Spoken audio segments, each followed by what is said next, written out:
it's probably that passage where he meets a load of Germans. He's knocked himself on the head, hasn't he? So he's gone a kind of little bit mad. With a noose. Yes, that's right. And so all the kind of varying thoughts of the average strangulated middle class Englishman, they just kind of pours out of him, unmediated, and it all revolves around the war. Yeah. So at one point they say to him, "Will you stop talking about the war?" And he says, "You started it. We did not start it. Yes, you did. You invaded Poland." And so on and so forth. And Basil is absolutely, I mean, one of the glorious things about Basil is a comic creation. He is a textbook, kind of frustrated middle class conservatism. There's no doubt whatsoever that he's always placed his bet in the Tory body. And so when a fire extinguisher goes up in his face in this episode, he knows who to blame. He says, "It's the months when you actually have a fire, it blows your head off. I mean, what is happening to this country? It's bloody Wilson." And this is the story of today's episode. It's about Basil and the Germans, or rather, it's about the first Brexit referendum, June 1975, when Britain took the fateful decision not to leave what became the EU. And it's about Basil's bête noire, bloody Wilson, and how Harold Wilson struggled to stop Britain plunging into hyperinflation and compete to keep him out of the meltdown in the course of 1975. So last time, we talked about some of the background switches. So to remind people, a very demoralised and sort of hang-dog is reeling after the 1973 oil shock. The Tory Prime Minister Ted Heath proposed wage control, coal miners rebelled, they blew his economic policy apart. He called an election in February 74, the result was stalemate. Back came nemesis, Harold Wilson, who lead the Hope Party, was armed second time. He paid off the miners, paid off the other unions, he called another election in October, and he won a brief seat. And just to remind people about the recent majority means that Wilson's position is very, very weak because he has to pay attention to every employee behind him because they now exercise power. So we can seriously think about being And that, I know the new listeners was there, so we should remind ourselves that Wilson wants such a it's kind of forgotten today. He won 4 elections down 5 in the 1970s, a record that seemed very unlikely to be equalled anytime soon. So Wilson was born in West Yorkshire in 1916. He went to Oxford and he was an absolutely brilliant student. Supposedly got the best mark in economics that anyone ever got. He became an economics don and then government statistician, became a Labour MP, a Labour leader, then a modernising Prime Minister between 1964 and 1976. Wilson, I think we said this before, he's a very light character. He's a very kind man, he's generous. As a politician, he's resilient, he's pragmatic, he's very cunning, wiliness, legendary. He has moved over the course of his career. Alright, come on. He moves steadily more and more towards the centre. Bro, I hate White Defender so much. Modest and pretentious. He loves Agatha Christie, he loves golf, he loves Gilbert and Sullivan. And he loves scouting, doesn't he? Above all, he loves scouting. Boy Scouts, I mean, he can recite the scouting now, and he takes it very seriously. Does he have a pair of very tight scouting shorts? He loves his tight shorts, and he wears them on holiday in the Scilly Islands. So he'll go to these islands, they are south of Cornwall, and he'll go to these islands, sort of a trapped in sort of a 1950s time there. And I've seen a photo of his house at the Scilly Islands, I've never seen it in flesh. It's really modest, kind of unpretentious. I think it's a bungalow, so one story, very simple place for a British Prime Minister. Hi. Hello. First government he had in the 1960s. Bro, his thing fucking cancelled my dive, bro. Grand plans that didn't work out. So hints from last night, and the voters beat him. did keep my son say so. Well, that's when we lost it. He's the And then he lost to Referendum. I'm expecting in the 1970 World Cup just years before those, and Wilson has said that. Alright. Bro, thank God there's a hot spring off the White Defender, bro. So he comes back in 74. He did not through any great achievements of his own, but he just shot himself in the kick. He's 57. Ugh. But he seems much older. He has a very weary, careworn, and listless air. So during the 74 campaign, the Sunday Times described him as looking withdrawn, nervous, tentative, apprehensive, not to say distinctly bored. I think that's absolutely right. He is with us. He's often ill. He has endless colds and stomach upsets. He's got endless problems with his eyes getting infected. And his chief aide. Bro, please work. Not a stupid dog. Chief Joe Aide. I don't know what can I do here. His chief policy advisor is a young academic from the LSE, Bernard Donahue, who writes a brilliant diary during this period. These aides thought that these ailments of Wilson's were often stress related, though they might also Okay, cool. foreshadowing. So surely this works. Oh my god.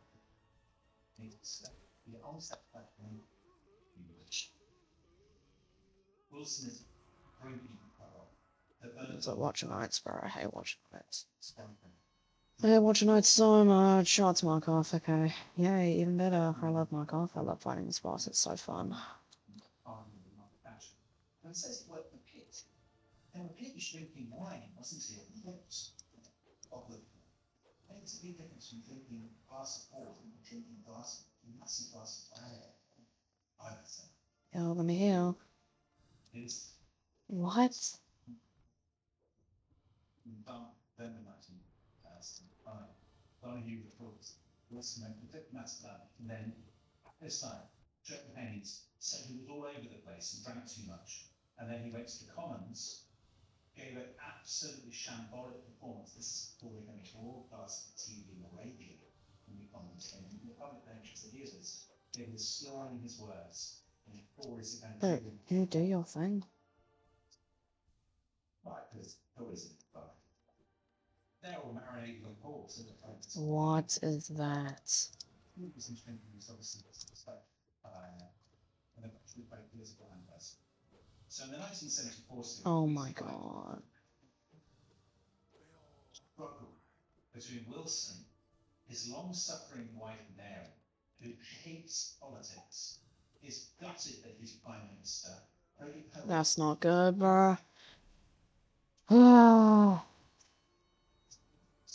Marcia Lewis, who's the daughter of a Northamptonshire builder, very much friend of the show, very much a friend of the rest of history. She, when we did, and this will be incomprehensible. I literally, like, how do I take damage there, bro? In which she popped up with Judas Iscariot and proved too much for him. Okay, good. So I think Jim felt he didn't or Judas Iscariot in Love Island doing it. That will be fine. To get back to the history, Marcia is from Wilson's political section. She has extraordinary intimacy with all women. So every now and then, he would step her handbag, point to her handbag, and say to his other aides, whom she hated, one call to the Daily Mail and he would be finished. I would destroy him. What do you think is in her handbag? Nothing. I think it's Can you die, please? She knows stuff. She knows stuff. And one of the things she knows, she supposedly said to Wilson's wife, Mary, I have only one thing to say to you, right? This would be said before, it's not a sentence that wife ever wants to hear.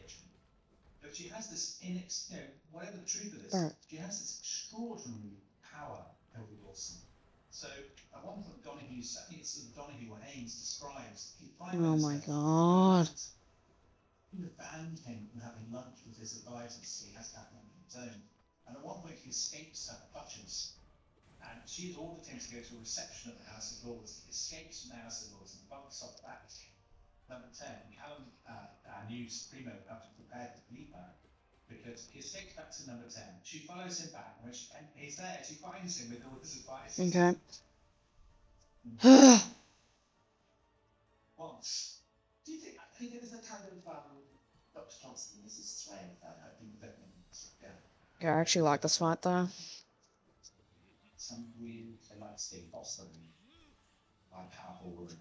At some weird level, yeah. Now, as we discussed before, Wilson's other aides genuinely contemplated murdering her. So say that again. People may have missed it. Say it again. They genuinely contemplated murdering her. So Wilson's doctor, Lord Stone, went to Haynes and Donahue and said, look, I can dispose of her and I will sign the death certificate, nobody will ever know. And he says it would be a mercy. Like killing an animal, a mad dog now. Well, I think that's actually Jerry Thorpe said Norman Scott. Oh, I think we're conflating each other. We're not conflating lots of different 70s scandals, which should be coming very little, I have to say.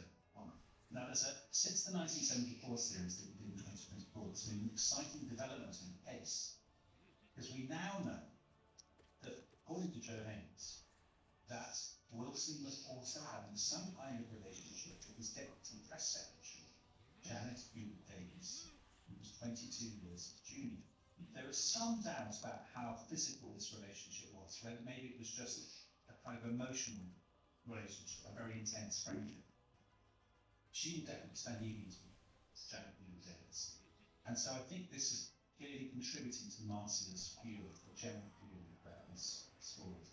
As we go through the political narrative in today's episode, and indeed next week's episode, you have to assume that in the background there's an enormous amount of thinking, there's a lot of squabbling and probably bear popping of the past. It is like a 1970s vampire. Yeah, I mean, to give you a sense, I mean, we're not going to get into all the national negotiations, which was insane, but as late as May 1975, they are still negotiating what Donald calls yes, in which Marcia will allow the Prime Minister to have lunch with his advisors as long as it is not the number 10 wine. I mean, negotiating with the trade unions, I see picnic compared to all the. Exactly. So this is going on. The other thing, of course, is the state of the nation, which is contributing to the the stuff had income and inflated the economy, and then the 1970s before the shock. Inflation had gone through the roof, it's now hurting the 20%. And on top of that, public borrowings so influencing control. Between the 4th of 1974, Wilson's Chancellor Dempsey has spent very well. Basically, he will Alright, come on. giveaways to help Labour win the next election, so, which is very handy politically, but not terribly handy. Because the result was, in cash terms, public spending made up in 1974 like 35%. Now, some of this was funded by very high taxes on the rich. So, to remind people, Labour in 74, the top rate was up to 83%. And the top rate of tax on investments went up to 98%. But that's still not enough to generate the cash they need. So after presented Britain was going to have twice as much aid, £6 billion in 74, 75, and almost £9 billion in 75. Now, in stories, business confidence is absolutely tanking. Stock market is a meltdown. The financial magazine International Insight says Britain is fast turning into a borrower to be fast alongside a country today. Yeah. And like looking by them harassing saying they're going to be quite terrible crisis unless we charitable and the economy. Basically, our opinion. But you mentioned it already. Wilson only has the police majority in the House of Commons. He has a lot of left wing ideas in the any Congress. And he has been very left wing manifesto. This is a kind of enduring theme with Labour government. But Prime Minister kind of forced by circumstances or whatever, or the economy or whatever, to move rightwards. And MPs on the backbenches, and were not in the government, potentially they were at home. And there's no majority, or indeed the other person who got a massive majority. Yeah. Very problem. But you know what, I was thinking about the Piers Garner parallel. Harold Wilson has a much worse inherited than Piers Garner. I mean, far worse. And, you know, Harold Wilson had the majority of 3, whereas Piers Garner came from 500 this year. Yeah, massive majority. Wilson's had about, but even he, you know, he is trapped. And he's trapped in part, you mentioned manifesto, and you might well think he cares about it, probably never reads me. Nessie care an enormous amount. And as old as it may seem to a lot of listeners, especially outside Britain, in the 1970s, you don't choose your own manifesto. It's imposed on you within the Labour Party by your own activists. So the activists have basically written a manifesto, and it calls for, and I quote, a fundamental... Oh my god! Oh my god! Oh my god! Oh my god! Oh my god, yes! Oh my god! Finally! Oh my god! Oh my god! Yes! Oh, yes! Fucking finally! Oh my god! Thank you! Yes! Pantheon of the night! Oh my god! 14 minutes. Fuck! Oh, I never have to do that ever again in my entire life. Oh! Yes! Yes! Yeah! Ah! Oh my god!